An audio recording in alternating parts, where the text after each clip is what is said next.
Hoy vamos a tocar un tema donde vamos a ver el diseño de Dios para nosotros. Fue un tema que me impactó mucho,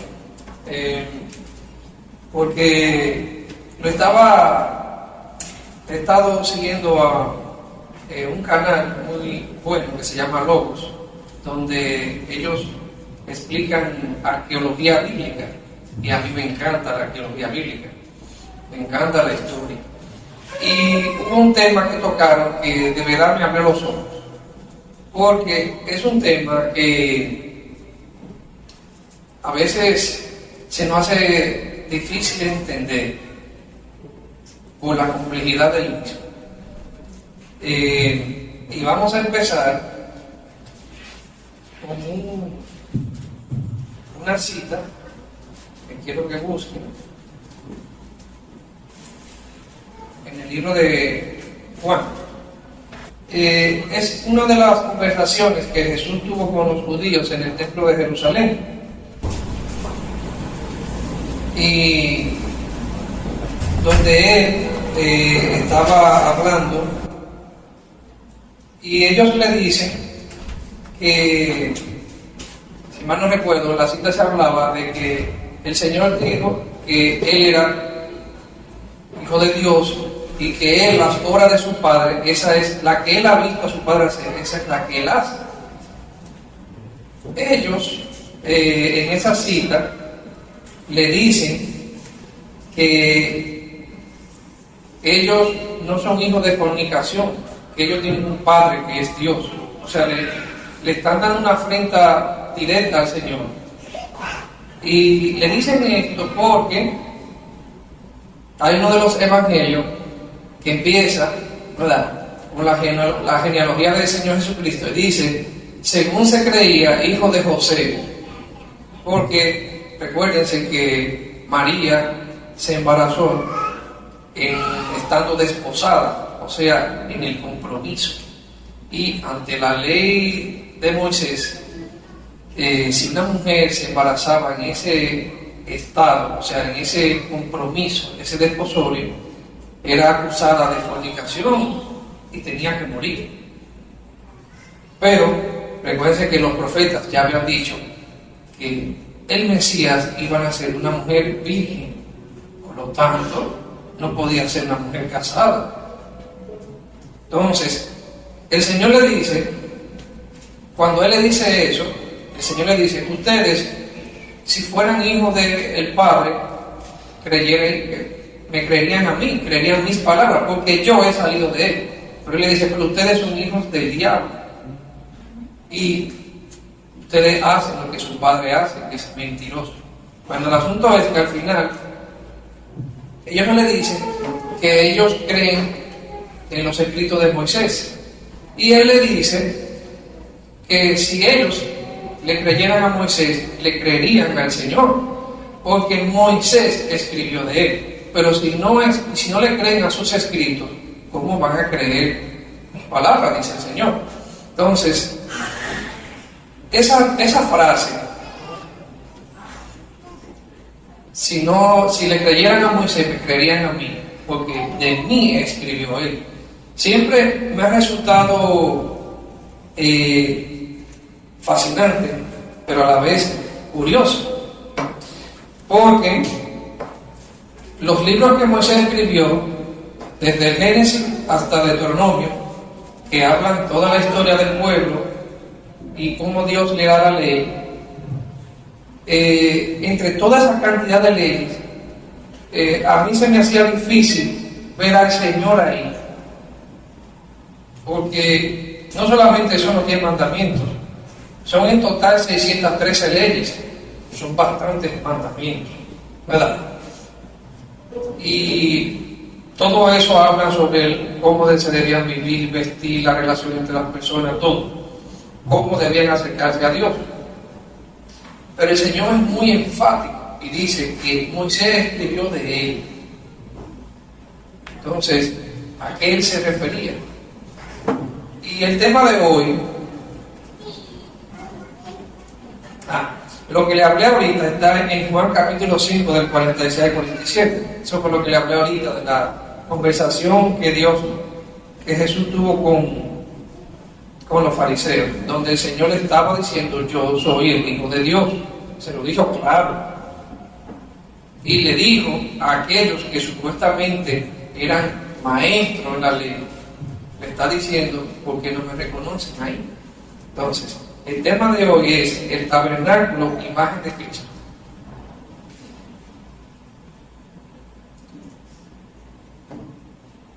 Cuando Dios estuvo con Moisés en el monte Sinaí, le dio un diseño del tabernáculo. Recuerden, si nos vamos atrás, que los israelitas, Dios lo había sacado de Egipto, de casa de servidumbre. Y durante esos 400 años, los israelitas no habían tenido realmente un acercamiento a Dios. Ni siquiera habían construido un altar al Señor. Ellos simplemente se mantenían de las tradiciones orales que los padres le contaban a los hijos. Tradiciones que venían de la época de Abraham, Isaac y Jacob. Aquí Moisés recibe una revelación, o sea, estando en el monte, de lo que Dios le enseña. Dios le dice a Moisés que quiere que le construya un tabernáculo para él habitar en medio de su pueblo. Y aquí resulta curioso, porque si vamos al Evangelio de Juan, capítulo 1, versículo 14, dice, esta es una traducción nueva, pero es lo mismo: entonces la palabra se hizo hombre y vino a vivir entre vosotros. En la Reina Valera dice: y el Verbo se encarnó y habitó entre nosotros. La palabra habitar aquí, en hebreo se llama shakar. Hay una en griego que también significa lo mismo, que significa como morar, habitar, asentarse, permanecer o quedar. Este vocablo incluso se encuentra en muchas lenguas semíticas antiguas y está en todos los niveles de la historia hebraica. La palabra habitar o shakar aparece casi 130 veces en el Antiguo Testamento. En el capítulo 25 del libro de Éxodo, los versículos 8 y 9, Dios ordenó a los israelitas en el desierto: y harán un santuario para mí y habitaré en medio de ellos. Aquí se usa esa palabra, shakar, habitaré en medio de ellos. Conforme a todo lo que yo te muestre, el diseño del tabernáculo y el diseño de todos sus utensilios, así lo haréis. A partir de ese momento y hasta casi el final del capítulo 40, lo que encontramos en el libro del Éxodo es una descripción detallada del diseño y construcción de ese santuario para Dios. Era una especie de tienda de campaña rectangular que, incluyendo el atrio, medía unos 45 metros de longitud por casi 23 metros de ancho. Así se veía el tabernáculo, pero con más colores, porque el Señor también hasta los colores le diseñó.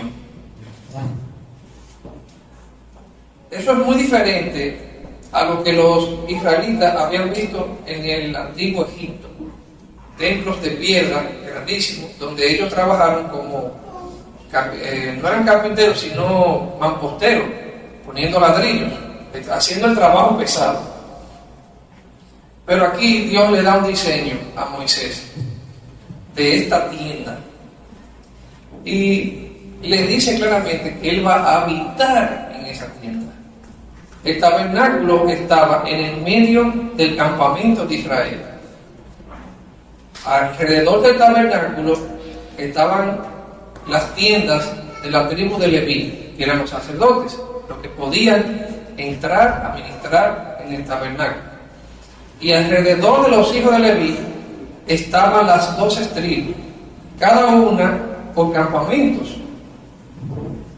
Y así se veía el tabernáculo. Y el tabernáculo, como lo ven, se dividía en dos partes, que es el atrio y la tienda. El atrio es el patio que ustedes ven aquí, donde está ese altar de bronce. Pero eso tiene un significado. Y aquí es que vamos a ver que en esta parte todo lo que hablaba era de Cristo.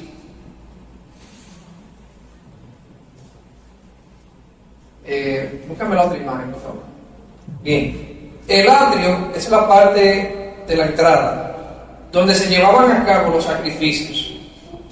También era la única sección donde el pueblo podía entrar para presentar la ofrenda o el sacrificio a Dios. Eso lo leemos en el Salmo 96:8, también en el Salmo 104 y en Apocalipsis 8:64. De esta manera, estar en el atrio del tabernáculo era para el pueblo estar en la presencia de Dios. Eso también lo leemos en el Salmo 65:4, en el 84:2 y 84:10. Recuerden que aquí en el atrio, aparte de los sacerdotes que llevaban eran los encargados de tener la ofrenda, de recibirla, el pueblo tenía que llevarla. Para entrar al atrio tenía que pasar por esas puertas donde está la flecha. Eran unas cortinas grandes. Por eso es que el Señor dice que nadie entrará al Padre si no es por medio de Él. El pueblo entraba por ahí, pero no podía entrar más del atrio. Ahí se ofrecía las ofrendas por el pecado. Y aquí tenemos dos utensilios que vamos a ver el significado. Uno de ellos es el altar de bronce. El altar de bronce, que es ese cuadro grande que ven ahí, también se le llamaba altar de Dios o altar de Jehová. En ese altar se efectuaban los sacrificios. Ese altar había un fuego que todo el tiempo tenía que estar encendido, todo el tiempo. Y ahí era que se ponía el cordero para el sacrificio. Pero también dice en Éxodo 29:37 que todo lo que tocaba el altar era santificado. Todo lo que cayera sobre el altar era santificado. El altar de bronce simboliza el juicio de Dios por el pecado. Por eso hay un fuego. Por eso la Biblia dice que vamos a ser probados como el oro a través del fuego. Y las obras también serán probadas por el fuego. Y si son buenas obras, permanecerán. Pero las obras que dice que están fundamentadas en hojarasca, ¿verdad?, o en paja, se quemarán. Por lo tanto, de esta manera podemos entender la bondad de Dios hacia nosotros y la severidad a la víctima. Nótense que aquí era que se colocaba el cordero para el sacrificio. Esto vino a ser sombra del sacrificio de nuestro Señor Jesucristo en la cruz con nuestros pecados, para de esta manera acercarnos a Dios siendo justificados por su sangre. Esto tenía que hacerse continuamente. Todo el tiempo había que estar haciendo sacrificios de ofrenda, o sea, ofrenda de paz, ofrenda, sacrificio por el pecado. Por ejemplo, cuando las mujeres daban a luz, al 8º día, si era varón, tenían que presentar al niño, pero también había que hacer un sacrificio. Recuérdense cuando María llevó al Señor al templo, hubo que ofrecer un sacrificio. También si era una niña, también se hacía un sacrificio. Toda la vida del antiguo Israel estaba ligada a los sacrificios aquí. Pero era para denotar la necesidad que tenían de que para poder acercarse a Dios había que hacer un sacrificio. Y Dios le estaba enseñando con eso que iba a venir un sacrificio una sola vez y para siempre. Ya, después de eso, ya no iba a haber más sacrificio. La sangre de la víctima del cordero era recogida en unos utensilios, la sangre, y luego el sacerdote se iba a encargar de llevarla a otro lugar que se lo voy a decir más adelante. Aquí también vemos que en el atrio se encuentra otro utensilio llamado la fuente de bronce. La fuente de bronce estaba ubicada entre el altar y la tienda. Este utensilio estaba hecho con los espejos de las mujeres que ministraban a la puerta del tabernáculo, en Éxodo 38:8. Los espejos de ese tiempo no eran como los de ahora, eran de bronce, pero un bronce pulido para reflejar la imagen. Entonces, de esos espejos se tomó para hacer la fuente de bronce. En ella, en la fuente de bronce, se lavaban las manos y los pies los sacerdotes que allí servían antes de poner a ministrar las cosas santas del tabernáculo. La fuente de bronce significa la santificación por la palabra de Dios. Si recuerdan un estudio que el pastor dio al principio de Génesis, donde decía que las aguas cubrían la faz de la tierra, las aguas representan la palabra. Entonces, para tú poder ministrar en el tabernáculo tenías que revestirte, tenías que lavarte en la palabra. También la fuente significa la confesión de pecados, porque los pecados son lavados a través del bautismo. Y el bautismo lo vemos en Juan 15:3, cuando el Señor se bautiza. Recuérdense que ahí, en ese pasaje, el Señor fue donde Juan a bautizarse. Juan lo ve y le dice: pero ¿por qué tú vienes a mí si yo debo ser bautizado por ti? Juan estaba en su mente visualizando la fuente de bronce. Y Juan entendía que él, como un ser humano, era él que necesitaba lavarse, limpiarse del pecado. Él entendía que el Señor es la fuente de bronce. Y realmente le estaba en lo correcto. Por eso él se lo dice: pero soy yo que debo ser bautizado por ti. ¿Y por qué tú vienes a mí?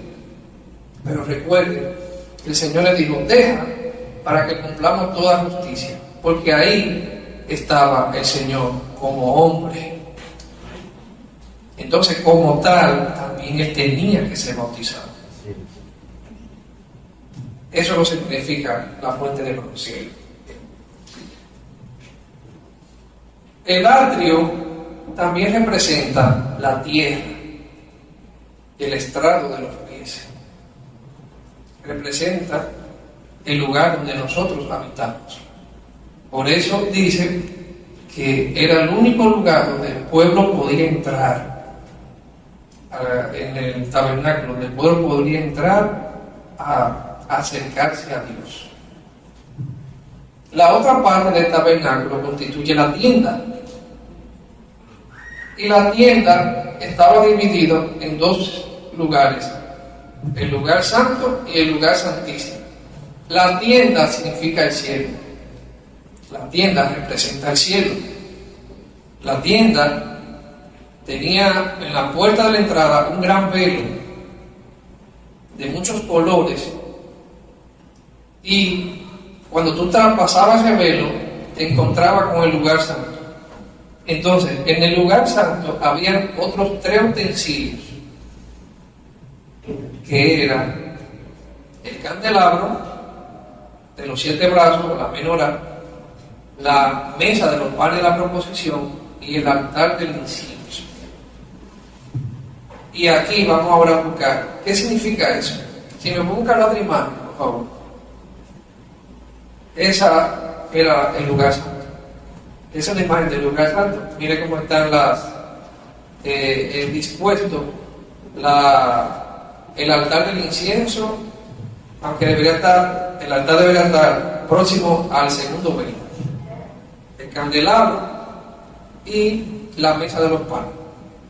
Entonces, la mesa de los panes de la proposición estaba ubicada en el lado norte del lugar santo, de la tienda del tabernáculo. estaba hecha en madera de acacia y revestida con oro puro, con molduras de oro a su alrededor. La madera de acacia simboliza nuestra humanidad y el oro simboliza la divinidad. Todos sus platos, tazas y cucharones estaban hechas de oro puro. Los panes eran colocados en la mesa en 2 hileras de 6, según Levítico 24:6. Solamente los panes de la proposición los podían comer los sacerdotes, y estos eran reemplazados cada día de reposo. O sea, cada 6 días reemplazaban los panes. Pero esta mesa también tiene un significado, y esta mesa representa a Cristo. Me dirán, ¿cómo? ¿Qué está puesto sobre la mesa? El pan. ¿Y qué fue lo que dijo el Señor Jesucristo? Él nos dijo que Él es el pan de vida. Y también Él nos dijo, cuando hizo la cena con los discípulos, que el que come su carne come verdadera comida, y el que bebe su sangre bebe verdadera bebida. Que por eso fue que los judíos decían, pero este tiene que estar loco, ¿cómo me va a decir que nos va a dar de comer su carne para que vivamos? Pero él se está refiriendo a la palabra. Él se encarnó como la palabra. Por esa razón es que Juan lo presenta como el verbo que se encarnó. Pero recuérdense que el verbo, la palabra, se representa como el pan. Cuando el Señor estuvo en el desierto, dice que tuvo hambre. Y el diablo le dijo, dile a esta piedra que se convierta en pan, tú eres el Hijo de Dios. Nada más tú ordenarlo, se van a transformar en pan. Pero el Señor Jesucristo le dijo, escrito está, no solo de pan vivirá el hombre, sino de toda palabra que sale de la boca de Dios. El pan representa la palabra. Por esa razón, siempre en la mesa de la proposición debía haber pan. Y esto simbolizaba el continuo provisionamiento de la palabra de Dios al pueblo. El otro parte es que habían 12 panes, pero los 12 panes representan un pan para cada tribu. Eran 12 tribus. La provisión constante de Dios para todas las tribus, para todo el pueblo, de manera justa, equitativa, sin desigualdad. Y eso también va para nosotros, porque la Biblia dice que nosotros fuimos injertados en el árbol. El pueblo de Israel, como árbol, era el pueblo que Dios escogió. Nosotros, como gentiles extranjeros, estábamos fuera de las promesas y las bendiciones del árbol principal. Pero dice la palabra que Cristo nos injertó en el árbol. Y ahora que somos parte del pueblo de Dios, tenemos una provisión continua de la palabra. Amén. Gloria a Dios. La otra parte es el candelabro. Ese candelabro que ven ahí. El candelabro estaba ubicado en el lado izquierdo al entrar al lugar santo, o en la pared que daba al sur de la tienda del tabernáculo. Estaba hecho en oro puro y de una sola pieza labrada a martillo. Éxodo 25:31. De un lado salían 3 brazos con sus candeleros, y del otro lado 3 brazos con sus candeleros, sostenidos por una caña en el centro con un candelero. Cada uno de esos candeleros tenía forma de flor de almendra. El peso del candelabro, con todos sus utensilios, era de 34 kilos. Este utensilio servía para alumbrar el lugar santo, y los sacerdotes debían mantener continuamente encendidas sus llamas con aceite de oliva. Éxodo 27:20. Hubo uno de los jueves que yo asistí al estudio del Apocalipsis que el pastor está dando. Y estábamos comentando el capítulo 1 de Apocalipsis, la visión del Hijo del Hombre que tuvo Juan. Y el versículo 12 del capítulo 1 dice Juan que él se dio la vuelta para ver quién era que le estaba hablando. y él vio 7 candelabros de oro. Y de pie en medio de los candelabros había alguien semejante al Hijo del Hombre. Dice que en el versículo 16 que tenía 7 estrellas en la mano derecha y una espada aguda de doble filo que salía de su boca. Dice que la cara era semejante al sol cuando brillaba en todo su esplendor. Pero aquí hay una alegoría al candelabro de los 7 brazos. En la descripción que se hace del candelabro, también se dice que estaba colocado de una forma que cuando tú entrabas la luz daba hacia adelante, hacia una sola dirección, hacia la puerta. Y esta luz del candelabro es un tipo de Cristo, como la luz del mundo. Por eso el Señor Jesucristo dijo: yo soy la luz del mundo. El que en mí cree no anda en tinieblas. Y quien alumbra el camino de su pueblo santo, en el Salmo 119, 105. El Señor Jesucristo, como luz eterna en Apocalipsis 21, 23, también se representa como el candelabro. La hechura en oro puro y forjado a martillo es un tipo de sacrificio de Cristo. Recuerden que fue crucificado, clavaron sus manos con clavos, pero con martillo. El martillo es un padecimiento. Los 6 brazos a cada lado es un símbolo del hombre, sostenido con una caña en el centro que nos enseña la dependencia que tiene el creyente de Jesucristo. La caña principal es Cristo sosteniendo al hombre. Por eso le dice en otra de las escrituras que todo lo que vemos se formó de lo que no se ve, pero que todo subsiste por Cristo y está hecho para Cristo. El Padre hizo todo para Cristo, y si nos sostenemos ahora es por Cristo.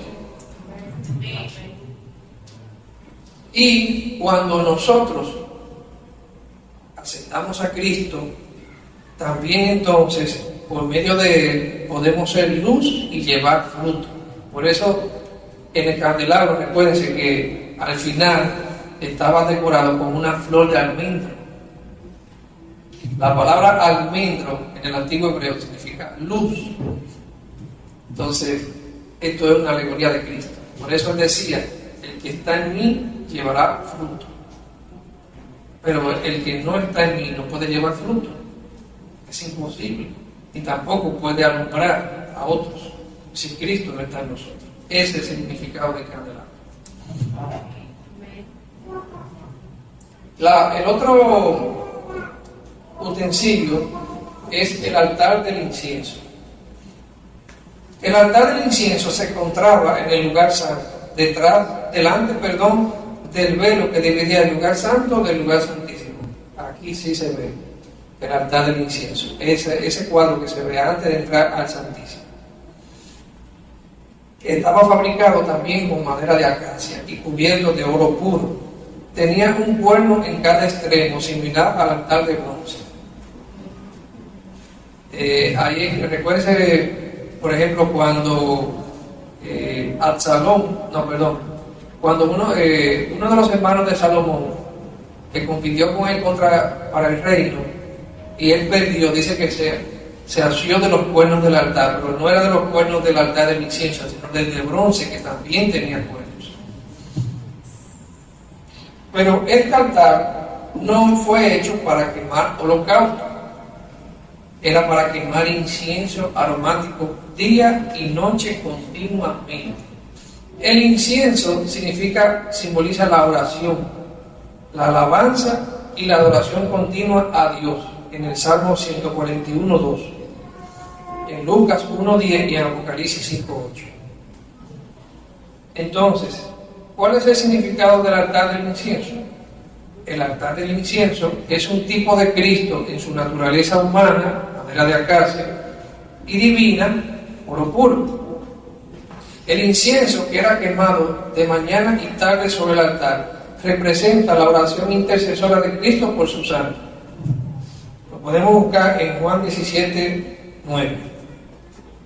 En la oración que hizo el Señor Jesucristo, en el versículo 9 dice: mi oración no es por el mundo, sino por los que me has dado porque te pertenecen.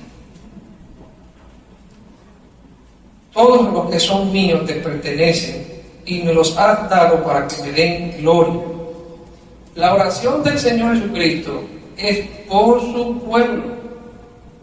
La oración que el Señor Jesucristo hace todos los días al Padre, toda hora, continuamente, es por su pueblo, es por nosotros, intercediendo por nosotros. Así que también, una vez al año, se aplicaba sangre de la expiación sobre los cuernos del altar. Sobre los cuernos del altar del incienso, una vez al año el sacerdote tenía que entrar, se llamaba el día de la expiación, para ofrecer un sacrificio por todos los pecados del pueblo, incluyendo los del mismo. Y él tenía que la sangre que recogían del sacrificio, llevarla. Y él la ponía en los cuernos del altar del incienso. Esto enseña la intercesión de Cristo por los sufrimientos padecidos por nosotros, pero también esto enseña que esa sangre es la que sube delante de Dios intercediendo por nosotros.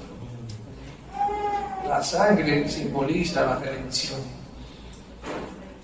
Por eso es que cuando el Señor le dijo a los judíos, a los hebreos, cómo debían comer, Él le dice claramente que no coman la carne con sangre, porque la vida de la carne es la sangre.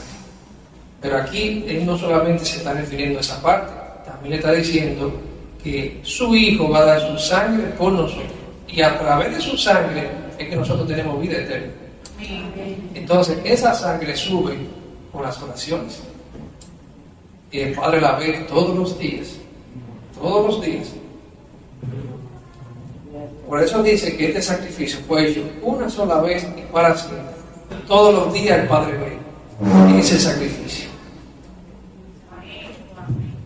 Si el sacrificio no hubiese sido suficiente, el Señor Jesucristo hubiera tenido que estar muriendo todo el tiempo, como se hacía todo el tiempo con los sacrificios en el tabernáculo. Todo el tiempo había que llevar un cordero a sacrificar. Pero el sacrificio de Cristo fue una sola vez y para siempre, como el Cordero perfecto que quita el pecado del mundo. Así lo declaró Juan el profeta cuando vio al Señor Jesucristo la primera vez. Dijo: ese es el Cordero de Dios que quita el pecado del mundo. Cuando pasamos ese segundo velo, entramos en el lugar santísimo. Ese velo que separaba el lugar santísimo del lugar santo estaba hecho de una túnica de color azul y tenía unos querubines decorados. Eso simboliza el cielo, la entrada al trono de Dios. Y cuando tú entrabas al lugar santísimo, estaba en la presencia de Dios. En el lugar santísimo se encontraba el arca de la alianza, también llamada el arca del pacto. Estaba hecha de madera de acacia y cubierta de oro puro por dentro y por fuera. Tenía una medida de 1,12 metros de longitud, 68 centímetros de anchura y 68 centímetros de altura. Tenía un propiciatorio con 2 querubines, uno enfrente del otro.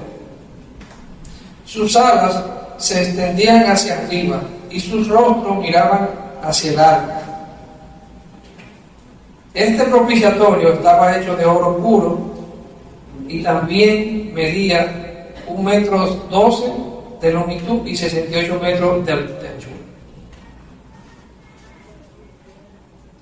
Yo no sé si ustedes recuerdan la prédica que el pastor dio sobre el arca de Noé. El arca es una caja rectangular. Y ese modelo que Dios le dio a Noé se parece mucho al arca de la alianza. Dentro del arca se encontraban los mandamientos que Dios le dio a Moisés en el monte Sinaí, los 10 mandamientos en piedra, tenía la vara de Aarón que había reverdecido y tenía el maná, una porción de maná que ellos habían recogido, y él le dijo, guárdalo ahí como testigo.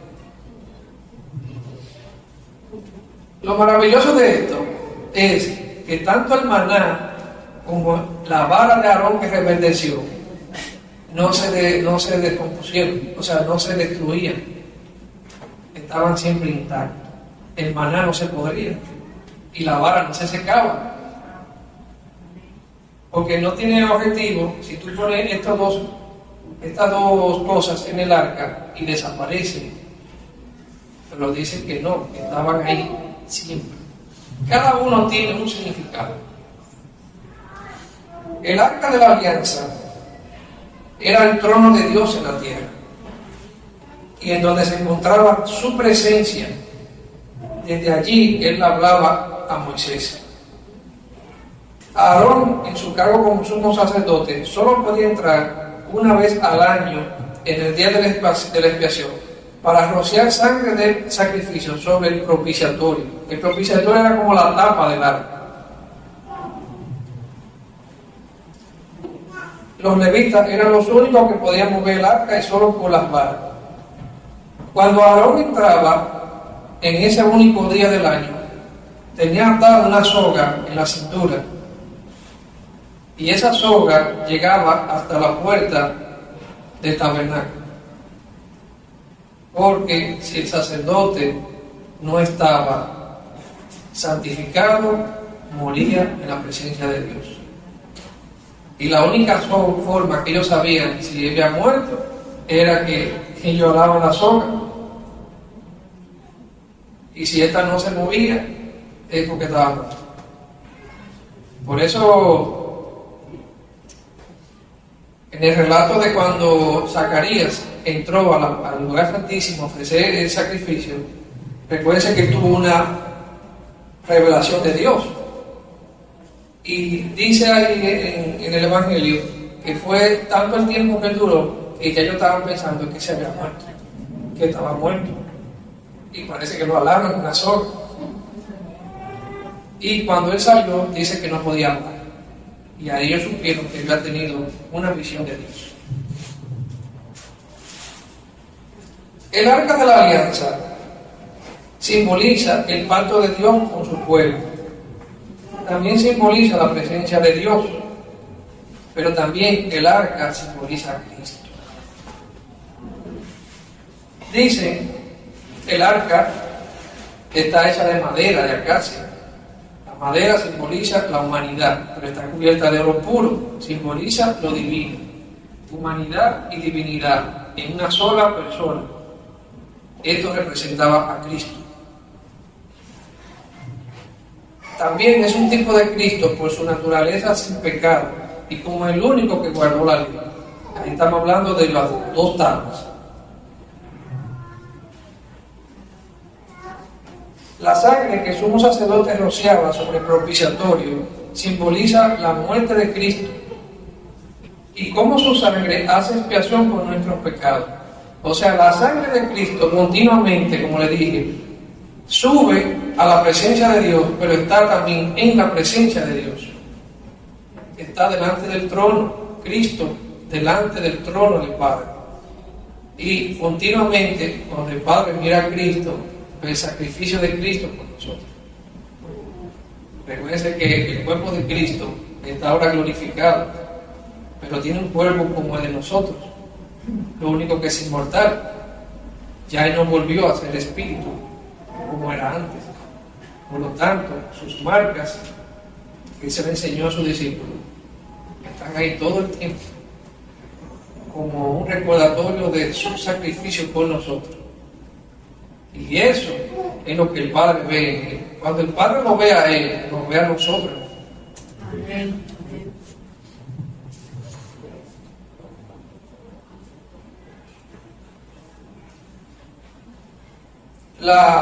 Hay otra cosa aquí que me llamó también la atención, y orando recibí una revelación. la vara de Aarón que reverdeció. ¿Qué significa? Recuérdense, si nos vamos al contexto, eso fue cuando hubo una queja contra Aarón. Los levitas y también otras tribus vinieron y dijeron que porque él era sumo sacerdote, que ellos también podían ser sumo sacerdote.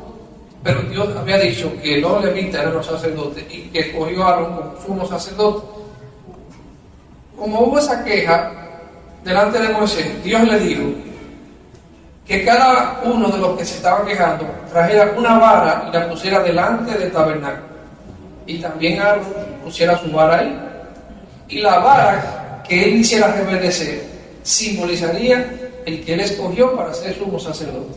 Al día siguiente, la palabra dice que la vara de Aarón no solamente floreció, sino que echó almendros y flores. Entonces Dios le dijo, esa vara ponla en el arca, como recordatorio de que simboliza a quien yo escogí. Pero también la vara reverdecida simboliza la victoria de Cristo sobre la muerte. La vara es una madera que está muerta, una vara que usted utiliza, en ese tiempo la utilizaban para pastorear. Es una madera muerta, seca, labrada, pero aquí Dios la hizo reverdecer. Y esto es un símbolo de la resurrección de Cristo. Y por eso es que la Escritura dice, ¿dónde está, oh muerte, tu aguijón? ¿Dónde está tu victoria? El Señor venció sobre la muerte. Y el símbolo es la vara que reverdeció. Esa vara que reverdeció, que te echó flores y almendros, que estaba en el arca y no volvió a morir, siempre estaba verde, siempre había flores y almendros. Un recordatorio del poder de Dios, su eternidad y también su victoria sobre la muerte. Eso representa la vara. Y el maná, que estaba también en el arca, representa la palabra eterna. La palabra que Dios a través de Cristo nos dio. El maná es Cristo. Por eso fue que el Señor le dijo, el que comiera su carne y bebiera su sangre iba a tener vida eterna. Pero él se estaba refiriendo a Él. Y si tú lo aceptas, tú vas a tener vida eterna porque Él es la palabra. Él es el pan. Él es el pan de vida. Y por eso este maná que también estaba en el arca es un tipo de Cristo, como pan eterno. No se daña, no desaparece, siempre está eterno para nosotros. Los querubines están encima del arca, en la tapa del arca, representan el servicio de los ángeles a Cristo, su disposición para hacer su voluntad, su presencia en la congregación de los santos y su anhelo de mirar los misterios del Evangelio, porque los ángeles dicen que anhelan mirar, o por lo menos ver el Evangelio que nosotros tenemos, porque ellos no lo tienen. El Evangelio fue dado a nosotros, los seres humanos, y por eso es que ellos son consiervos de los santos, consiervos de nosotros, ayudarnos. Pero también esos querubines representan el trono de Dios. En todas las visiones que tuvieran los profetas, Ezequiel, Daniel, Isaías, el apóstol Juan, ellos vieron unos querubines delante del trono de Dios. Y por eso es que aquí hay unos querubines, también Moisés lo vio. Y estos querubines representan el trono, el lugar santísimo donde está Dios. Pero es una representación de Dios, no es una imagen de Dios. Le estaba diciendo, esto es lo que al final yo voy a hacer con usted. El Señor al final va a hacer que su tabernáculo more en todos los hombres. O sea, que Él vivirá en todos los hombres, que Él habitará en todos los hombres. Y esto se cumple cuando aceptamos a Cristo. Por eso el Señor Jesucristo dijo que aquel que le acepte a Él, Él y el Padre entrarán y cenarán con Él y Él contigo. El que le abre su puerta a su corazón. Esta fue la promesa que Dios hizo a su pueblo. que ya nunca más se iba a acordar de sus pecados y que su ley iba a estar en nuestras mentes y nuestro corazón. Esa ley es el Señor en nuestro corazón. Le dije que el lugar santísimo estaba separado del lugar santo por un velo. Un velo. Y ese velo, cuando el Señor murió, dice que se rasgó en dos. Ese velo se rasgó en dos y representó nuestro acceso libre a Dios. Antes no podíamos pasar de ahí. Así que ahora, por el sacrificio de Cristo, tenemos libertad para entrar al lugar santísimo por la sangre de Cristo. Al final, hermanos, este tabernáculo, que no fue hecho por mano de hombre, que fue un diseño que se le mostró a Moisés, un diseño de lo venidero, de lo eterno, de lo que va a venir, ese tabernáculo morará en todos nosotros. De hecho, ya está morando.